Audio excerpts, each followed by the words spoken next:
Alrighty, so if you look at these outlets, guess where they're made? No, they are made here in the country I was born in. United States. Yes. Isn't that cool? Yes. Very cool.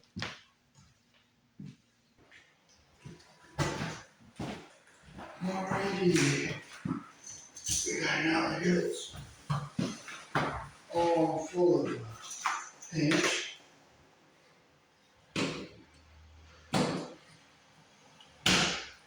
And it's kind of loose.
The screws are covered up with paint. It's a lot harder to get them out. Sometimes you just gotta mutilate the screw head.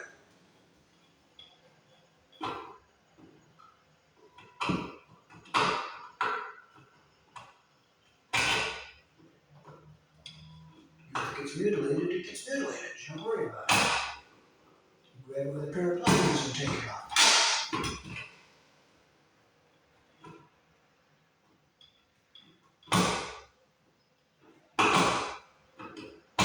You know what?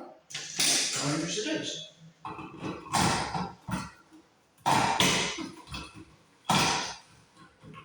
And I'm going to break this outlet open because it's not any good, and I'm going to show you why not to use the backstab connections on the back.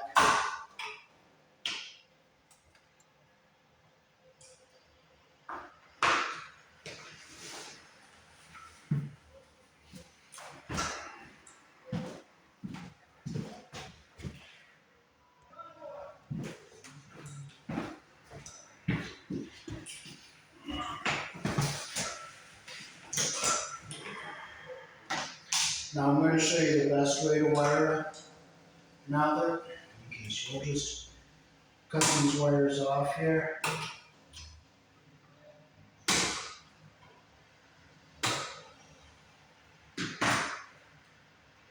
Ground wire.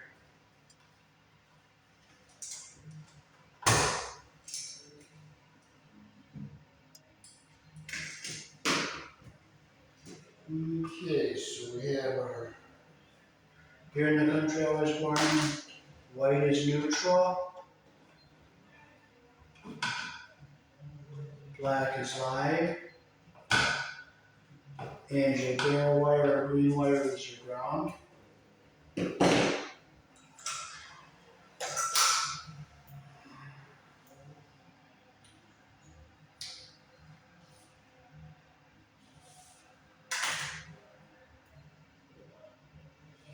Now what I'm doing here is called a parallel wiring.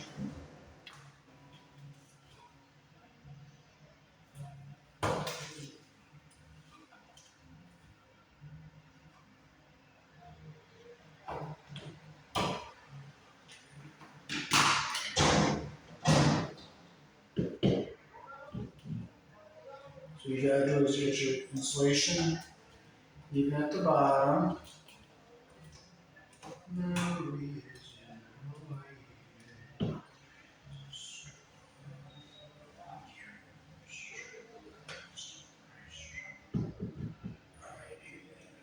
Insulation here at the bottom here.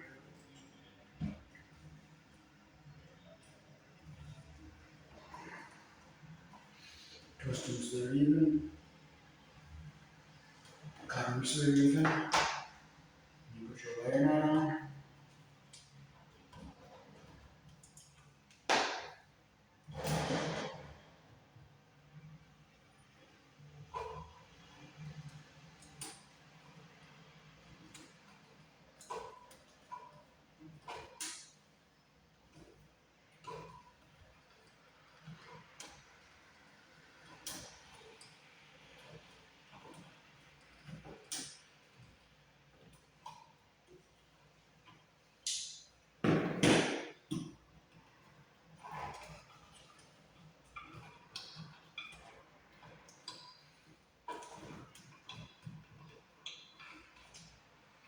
Move the brown wire up here.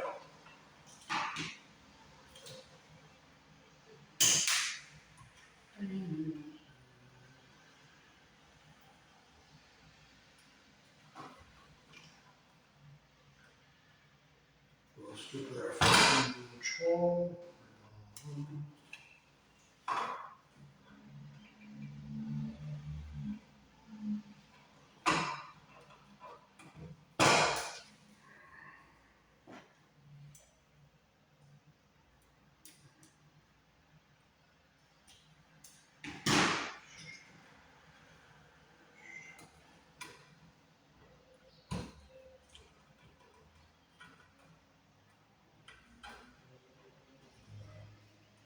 Get my first two started. Bring my third one in. The installation strip is a little longer here.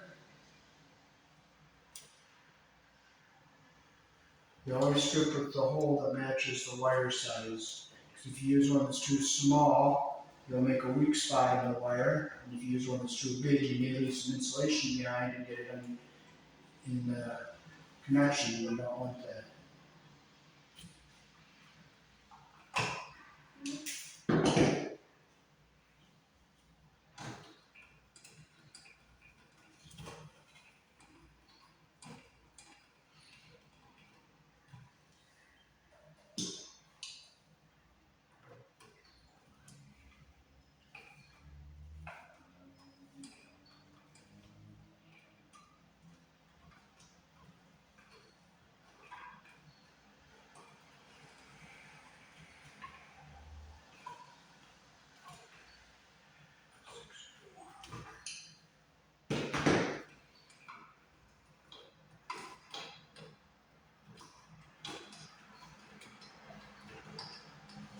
Okay, so we have our version here. So we'll close the screws we're not going to be using here.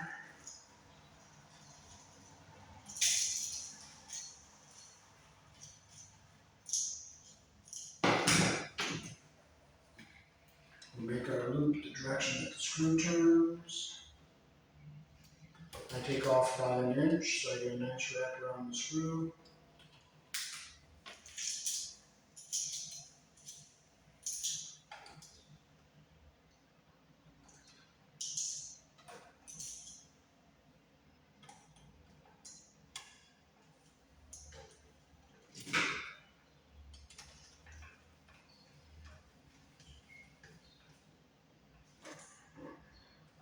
Nice connection like that's what you want. Bring it around. Loop our white wire in the direction that the screw turns.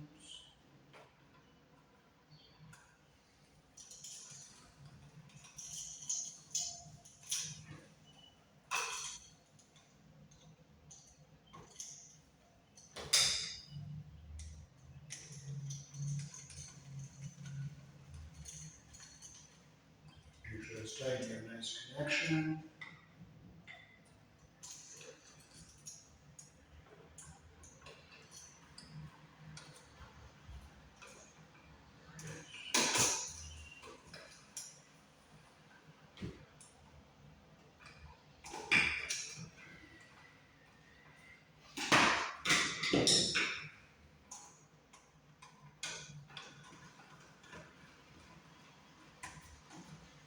Okay, now we can fold our wires into the box.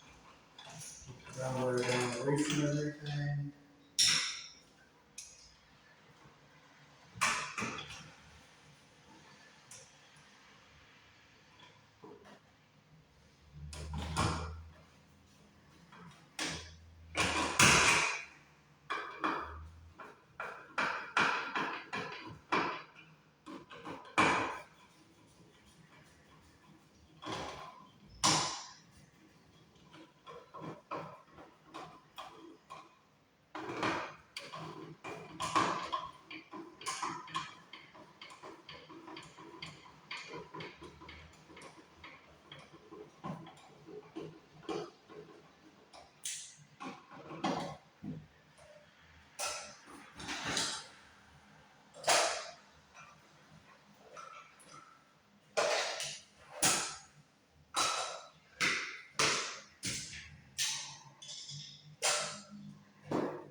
Here's the inside of the stab block on the back of a receptacle.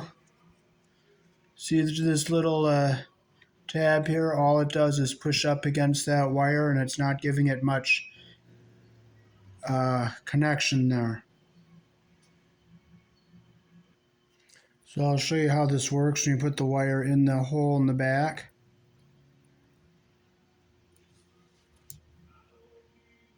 See, that's all that is holding that wire when you insert it.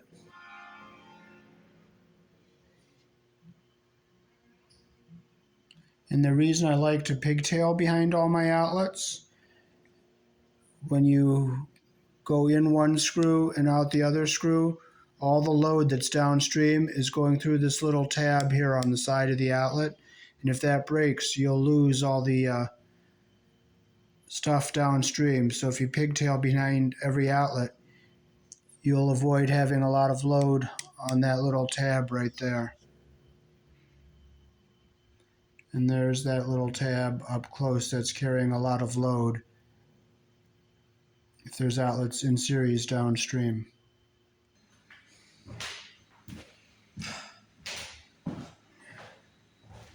Alrighty, so here in the country I was born in, we use a 14 gauge wire on 15 amps, 12 gauge wire on 20 amps, 10 gauge wire on 30 amps.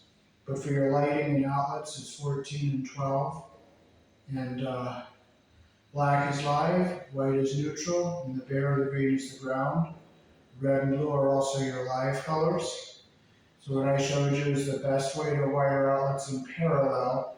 So if you have a problem downstream, it doesn't break the little tab and cause the rest of the outlets to go out. And the pressure lock in the back is a very poor design for, it doesn't make as good of a connection as putting the wires around the screw. Peace. Thanks for watching.